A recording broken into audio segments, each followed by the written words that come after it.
warahmatullahi wabarakatuh. Selamat pagi, Bu. Terima kasih sebelumnya kami ucapkan kepada Ibu sekeluarga telah menyediakan waktu silaturahim untuk kami bersama teman-teman ke rumah Ibu, yaitu dalam rangka melaksanakan tugas dari guru PKN kami tentang norma di dalam kehidupan masyarakat yang Ibu pimpin sekarang ini.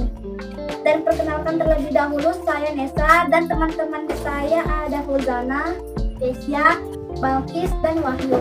Kita kameramen kami Fahri. Untuk mengambil dokumentasi rekaman berupa video dalam wawancara nantinya untuk bukti kerja kelompok kami. Ya. Ini ada sagu hati atau oleh-oleh buat tangan dari kami. Oleh-oleh. Mohon terima ya, Bu. Iya, sini Ibu terima ya. Nanti kita makan sama-sama ya. Ya, Bu. Bisa kita mulai wawancaranya, Bu? Boleh. Pada hakikatnya, suatu norma dibuat untuk menciptakan ketertiban dan kedamaian dalam pergaulan hidup bermasyarakat. Untuk itulah setiap norma memiliki dua macam sifat. Yaitu satu, bersifat perintah, yaitu untuk memerintahkan orang berbuat sesuatu dan jika tidak berbuat maka ia melanggar norma tersebut. Dua, bersifat larangan,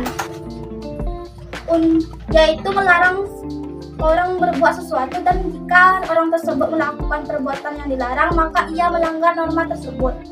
Di mana jenis norma dalam kehidupan bermasyarakat dan bernegara terbagi menjadi 4 macam, yaitu norma agama, norma susila, norma sosial, dan terakhir norma hukum. Yang menjadi pertanyaan adalah bagaimana cara Ibu memperkenalkan tentang norma dalam kehidupan bermasyarakat?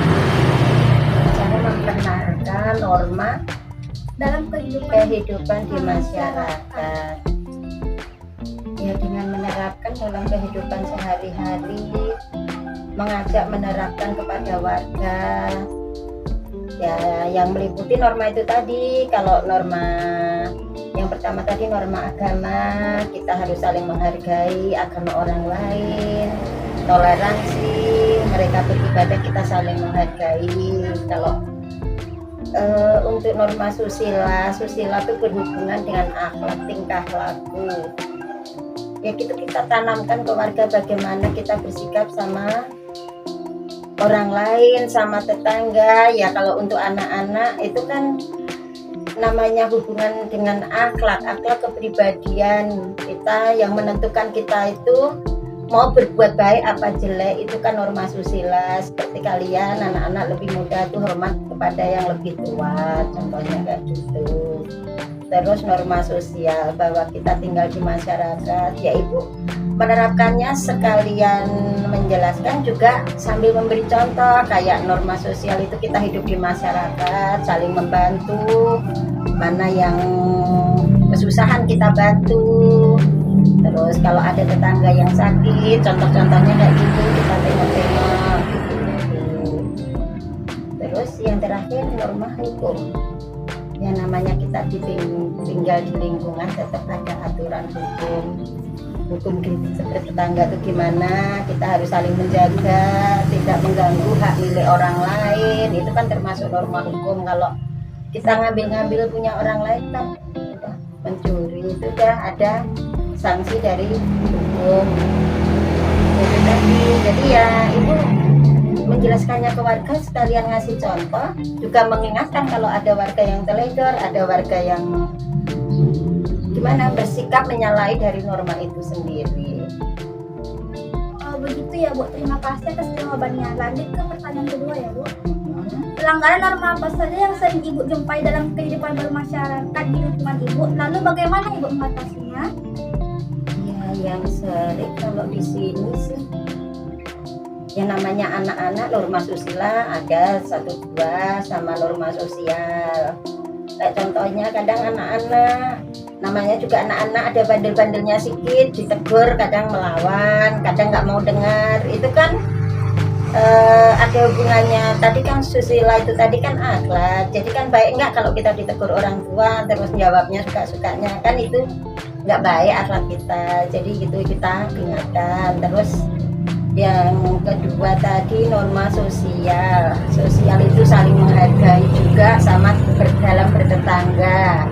Hubungan hitungannya apa, nggak mau bertegur sapa itu udah menyalahi norma sosial. Terus yang kedua itu tadi tidak menghargai, buang sampah sembarangan, itu kan termasuk norma hukum. Iya, sosial, iya, itu kan merugikan tetangga juga itu. Baik, terima kasih atas jawabannya. Selanjutnya pertanyaan ketiga. Apa saja kira-kira pelanggaran yang sering dilakukan dalam norma agama dalam kehidupan keluarga selain melalaikan ibadah, dan bagaimana cara mengatasinya? Kayaknya di sini jarang sih kalau untuk urusan agama, kayaknya saling menghargai. Jadi kalau ada teman yang beribadah, ada teman ini juga kita tidak mengganggu tempat ibadah mereka, enggak. Toleransi kayaknya terjaga sih di sini, mereka saling menghormati agama yang lain. Kalaupun ada ya tetap kita nasihati, kita tegur, kita nggak boleh bersikap kayak gitu. Semua ada aturannya kalau di dalam masyarakat.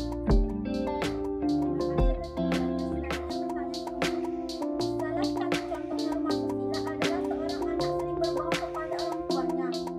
Menurut Ibu, bagaimana cara menanggapi hal ini? Iya, yang namanya anak-anak tentu di sekolah juga udah diajari yang namanya bohong itu banyak, jelek iya, rugi iya.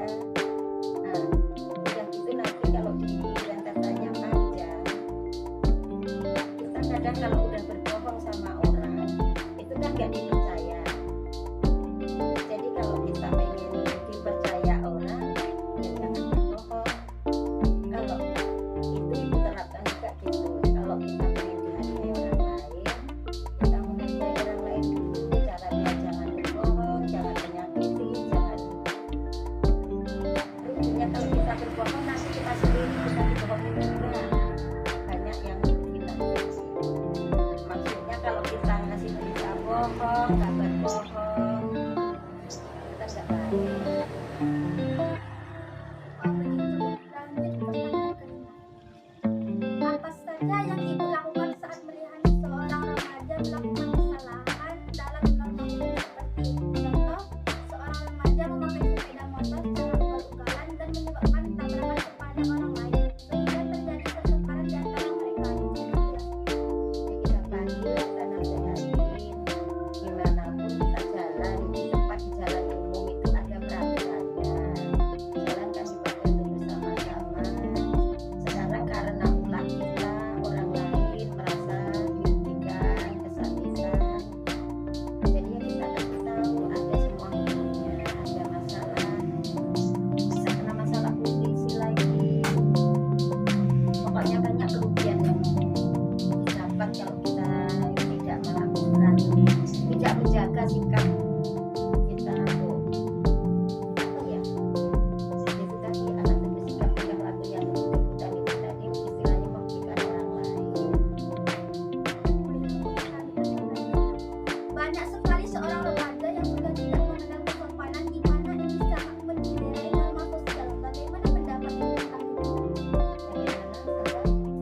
Banyak sekali sekarang remaja yang sudah tidak mengenal kesopanan, di mana ini sangat mencederai norma sosial. Bagaimana pendapat Ibu tentang itu?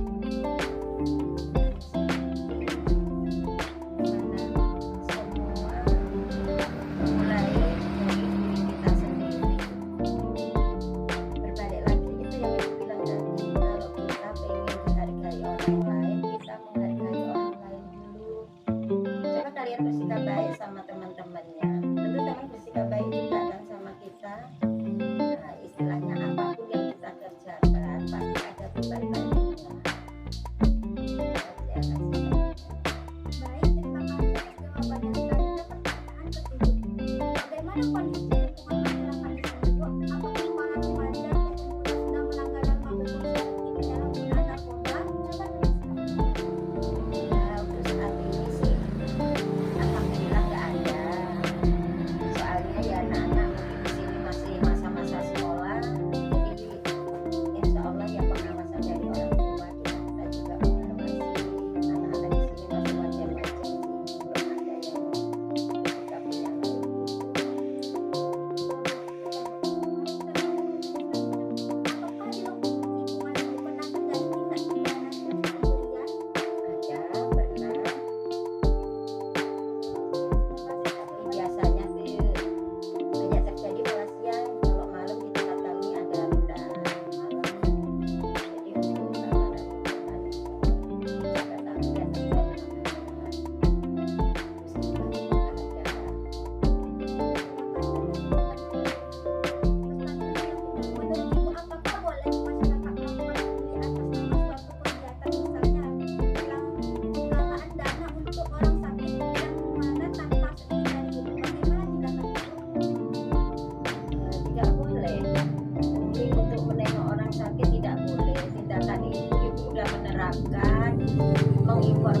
maupun lewat informasi handphone.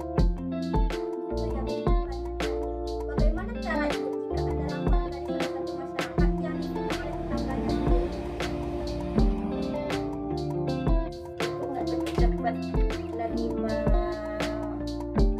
apa ya, fitnah itu nggak langsung ibu terima, tapi ibu rangkul mereka berdua, kita omongin dengan kekeluargaan apa masalahnya yang terjadi, apa penyebabnya, terus mencarikan jalan penyelesaiannya bersama-sama. Jadi ibu nggak mau cuma mendengar dari salah satu pihak, tetap kedua belah pihak ibu pengen mendengarkan apa keluh kesah mereka, apa yang mereka menjadi masalah mereka, kok bisa jadi ada berita kayak yang merugikan orang lain. Baik, terima kasih banyak kami ucapkan kepada Ibu sekeluarga. Semoga apa yang kami tanyakan dapat bermanfaat bagi kita semua dan mengambil hikmahnya, sehingga kita dapat berupaya lebih baik lagi. Dan sekali lagi mohon maaf jika kedatangan kami mengganggu aktivitas dan menyita waktu atas perkenannya. Semoga Allah Subhanahu wa Ta'ala meridhoi kita semua. Izinkan kami pamit dan undur diri. Semoga kita semua diberikan keberkahan. Assalamualaikum warahmatullahi wabarakatuh. Waalaikumsalam warahmatullahi wabarakatuh. Mudah-mudahan jawabannya benar ya, lancar tugas kalian, pintar-pintar kalian sekolah ya. Jangan lupa sikap sama orang tua yang dipelajari kan norma-norma.